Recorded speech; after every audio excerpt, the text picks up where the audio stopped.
mesmo que Deus diga um não para o seu pedido, nunca desista de ser filho e de caminhar segundo a vontade do Pai.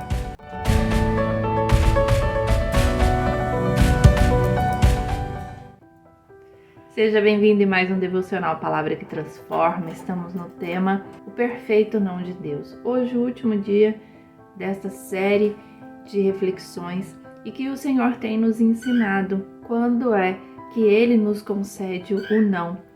E quando Ele nos concede o não, o que precisamos fazer? O Senhor pode nos conceder o não quando nós oramos a Ele de uma forma impositiva, exigindo que Ele diga sim. Podemos receber um não de Deus quando a nossa oração não está conforme a vontade dEle, não está conforme os preceitos, os ensinamentos que Ele tem nos concedido. O perfeito não de Deus pode vir quando a nossa oração ela é egocêntrica. O perfeito não de Deus é o perfeito sim da vontade, dos planos que Ele tem para cada uma de nós. Por isso, quando nós nos colocamos em oração, precisamos aceitar o seu não. E hoje eu quero refletir com você, nessa última parte, sobre duas situações envolvidas na Bíblia. Uma situação onde Paulo, ele tem um espinho na carne e ele ora ao Senhor. E o Senhor diz a ele que a graça do Pai o bastava. Está na segunda carta aos Coríntios, no capítulo 12, e Paulo fala a respeito do erro de se gloriar quanto aos feitos que Paulo faz durante a sua carreira, durante o seu ministério. E ele diz assim no versículo 5: de assim me gloriarei eu, mas de mim mesmo não me gloriarei, senão nas minhas fraquezas. Então ele diz que a força de Deus estava nele e ele se gloriava na fraqueza dele mesmo, porque a sua força vinha do Senhor. Então, nos ensinando que não podemos dividir a nossa glória com Deus. Então, de tudo que fazemos, de tudo que executamos, a glória é do Senhor. Toda a honra, toda a glória seja dada a Ele.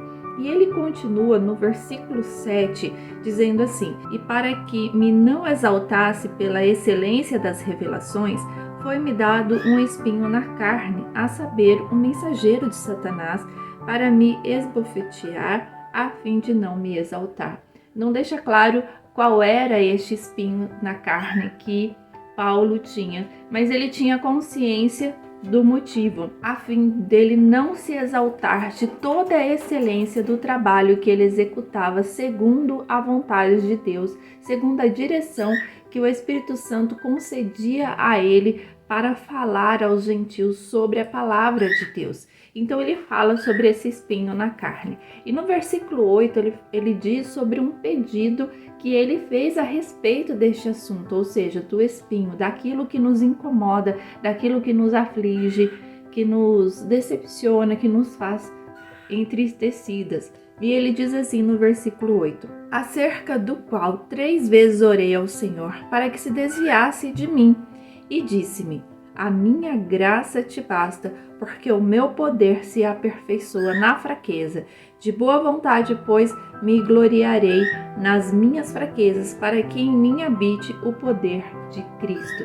Então, um pedido que o Senhor responde com um não, ou seja, um não para a cura, mas um sim para a perfeição de Deus sobre a vida de Paulo, quando ele diz: a minha graça te basta. Não há nada maior, não há nada melhor, não há nada mais bem-aventurado do que viver na graça do Senhor.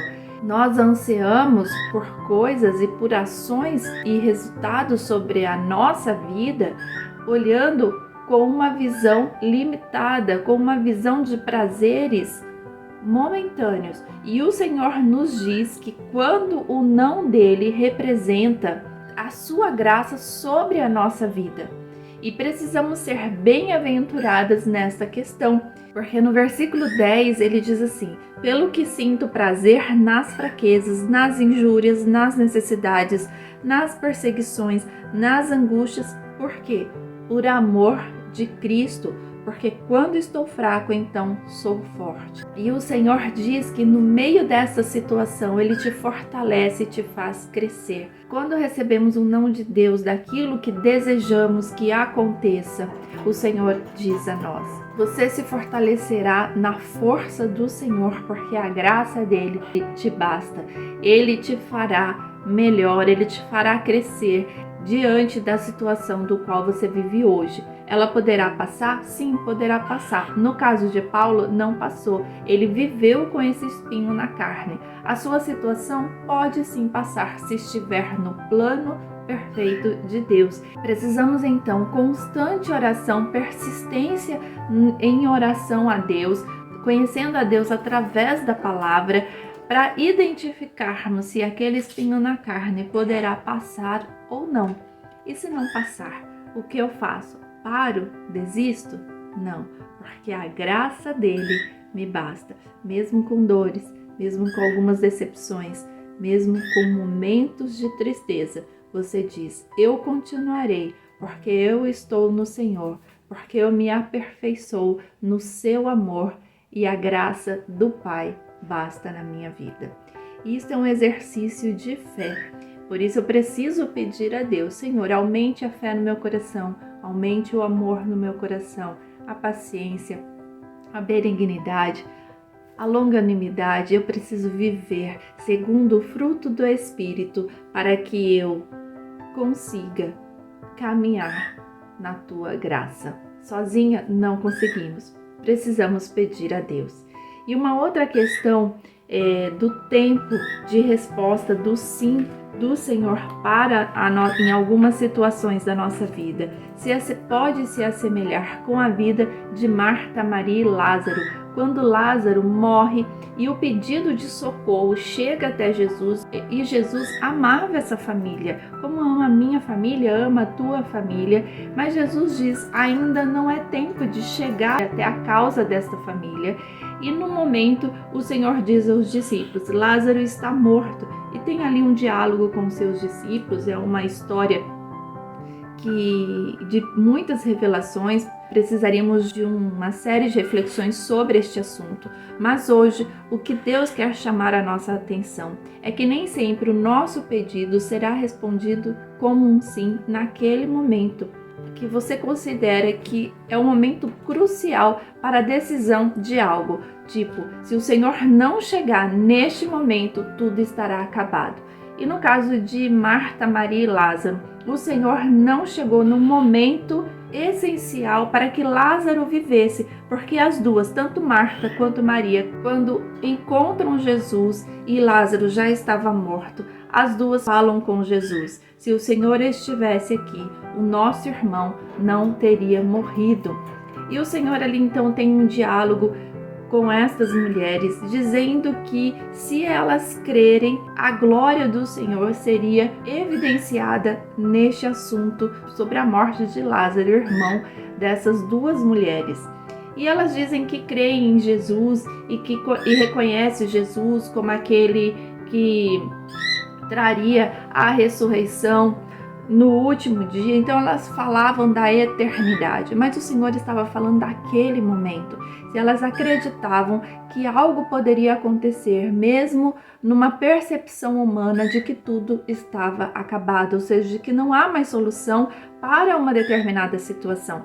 Então, você, por exemplo, pode estar envolvida em algo e você olha para a situação, você já tem orado a Deus sobre isso e o Senhor não vem com uma resposta do sim. Nada acontece de favorável, ao contrário, tudo acontece para um fim, humanamente falando, sem solução nenhuma. No caso de Lázaro, a morte. Como alguém que já estava morto há 4 dias poderia ressuscitar, a não ser no último dia, como Jesus já ensinava aquele povo sobre a ressurreição. Mas o Senhor falava para elas: se crerem, verão a glória de Deus. E o Senhor então, no momento exato, no momento correto, no momento perfeito, porque tudo é para a honra e glória do nome do Senhor, o Senhor chega até aquele túmulo e pede para que Lázaro saia para fora. E Lázaro saiu com vida, já 4 dias morto. e a glória do Senhor envolveu aquele lugar. Todos então, como diz no livro de João, no capítulo 11, no versículo 45, muitos, pois, dentre os judeus que tinham vindo a Maria e que tinham visto o que Jesus fizera, creram nele. Tudo para o Senhor. Há um bem maior, há um plano maior do que imaginamos. O Senhor permitiu que tudo aquilo acontecesse dentro de um plano perfeito para que muitos crescem nele. Porque se o Senhor tivesse chegado no momento em que Marta e Maria necessitassem para que Lázaro não morresse, seria uma cura para aqueles homens daquilo que já te conheciam do que Jesus já havia feito. Mas o Senhor conhecia que o coração daqueles precisavam de algo a mais para crerem em Jesus, para crerem naquilo que ele ministrava aos corações. Então Lázaro morre, e para Marta e Maria era um não do Senhor, mas para Deus era um sim, para que o nome dele fosse glorificado. E foi, porque ao quarto dia, um milagre, o sobrenatural, o grande poder de Deus vem a esta família, e todos que estavam ali creram em Jesus. A tua situação, que você considera totalmente perdida e que recebeu um não de Deus, e você diz: e agora? Espere, porque há algo maior de Deus para acontecer. Não para que somente o seu coração seja satisfeito, mas para que todos vejam a glória do Senhor. Eu e meu esposo, diante de tantas petições que já colocamos no altar do Senhor, esperando a resposta de Deus, algumas vieram com um sim, outras vieram com um não.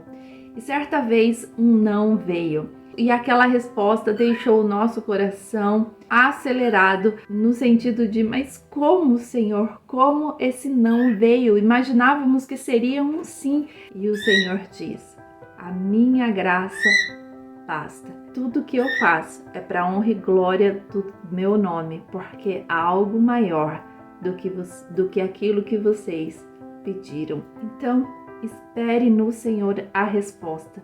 Não coloque as tuas mãos quando o Senhor ainda não deu a resposta ou quando a resposta do Senhor é não. Espere o agir de Deus em toda situação, pelo sim ou pelo não. Ele estará com você, te ensinando, te guardando, mas nunca opere por livre arbítrio porque você não gostou da resposta que Deus te deu. Espero que você tenha desfrutado dessas 6 partes de reflexões com este tema. Que o seu coração tenha se aperfeiçoado no Senhor através da palavra dele, daquilo que ele tem nos ensinado. E que o teu coração, diante da causa que você colocou no altar do Pai, seja um coração descansado na espera e na resposta que ele dará a você. E deixarei no card aqui em cima a playlist das 6 reflexões sobre este tema, assim também como os links na descrição deste vídeo.